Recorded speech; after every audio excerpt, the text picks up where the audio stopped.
राधे, जय श्री कृष्णा। आज की इस कहानी में हम बात कर रहे हैं ध्यान की। जापान के एक गांव में छोटी सी पहाड़ी के पास सुबह सूरज उगा और 3 मित्र घूमने के लिए निकल पड़े। उन्होंने वहां देखा कि पहाड़ी के किनारे पर एक भिक्षु खड़ा है, बिल्कुल मौन और शांत। उन तीनों ने सोचा, यह भिक्षु सुबह सुबह पहाड़ी के किनारे पर क्या करता होगा। एक ने कहा, मुझे ऐसा लग रहा है कि इसकी गाय खो गई है जिसे ये ढूंढने आया होगा। लेकिन दूसरे ने कहा, मित्र, मुझे तुम्हारी बात पर विश्वास नहीं आता, क्योंकि जो आदमी किसी को खोजता है वह घूम घूम कर देखता है, परंतु ये भिक्षुक तो बिल्कुल सीधा साधा और बिल्कुल शांत खड़ा है।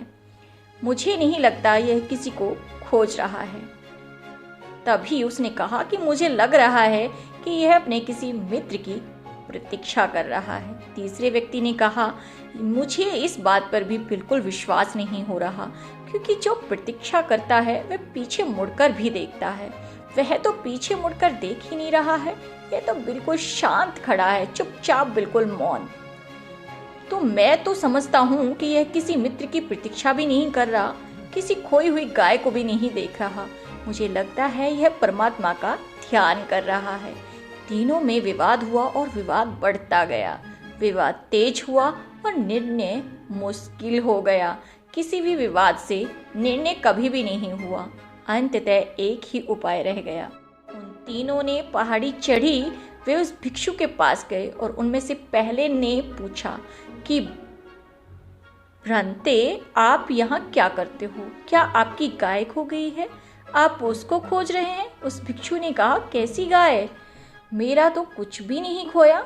जब खोया ही नहीं तो खोजूंगा कैसे? मैं कोई गाय नहीं खोज रहा। पहला आदमी हार गया। दूसरे आदमी ने कहा, तब तो निश्चय ही आप किसी की प्रतीक्षा कर रहे हैं जो आपसे पीछे छूट गया है।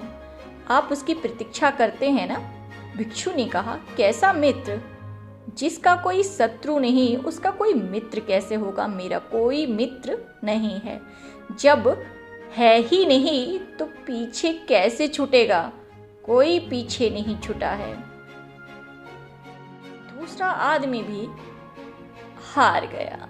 तीसरे आदमी ने कहा, तब तो निश्चित ही मैंने कहा वही सत्य है। आप परमात्मा का सिमरन कर रहे हैं। उस भिक्षु ने कहा, मैंने बहुत खोजा, कोई परमात्मा नहीं पाया, क्योंकि जब तक मैंने खोजने वाला मौजूद था तब तक मैं कैसे पा सकता था? फिर मैं ही खो गया। जब मैं ही खो गया तो कौन करेगा सिमरन और किसका करेगा सिमरन? मैं किसी परमात्मा का सिमरन नहीं कर रहा हूँ। तीसरा आदमी भी हार गया। उन तीनों ने पूछा, फिर आप क्या कर रहे हैं? What are you doing, sir? क्या कर रहे हैं आप? मैं तो केवल हूँ, इस क्षण में कुछ भी नहीं कर रहा हूँ। मैं केवल हूँ, मैं कुछ भी नहीं कर रहा हूँ, नहीं कुछ खोज रहा हूँ, न किसी की प्रतीक्षा कर रहा हूँ, ना ही किसी का सिमरन कर रहा हूँ। मैं कुछ भी नहीं कर रहा हूँ। समझें इस बात को। जिस क्षण आपका चित्त कुछ भी नहीं करता, न कुछ खोजता, न किसी की प्रतीक्षा करता, न किसी का सिमरन करता, केवल रह जाता है, केवल होता है, उस वक्त का क्या होगा? उस वक्त एक क्रांति घटित हो जाती है। उस वक्त ही आप स्वयं को देखने में समर्थ हो पाते हैं। उस क्षण ही आपको पता चलता है कि अहंकार नहीं है और जो है वही परमात्मा है। राधे राधे, जय श्री कृष्णा। अगर आप लोगों को मेरी स्टोरी अच्छी लगी हो तो please like, share and subscribe जरूर करना।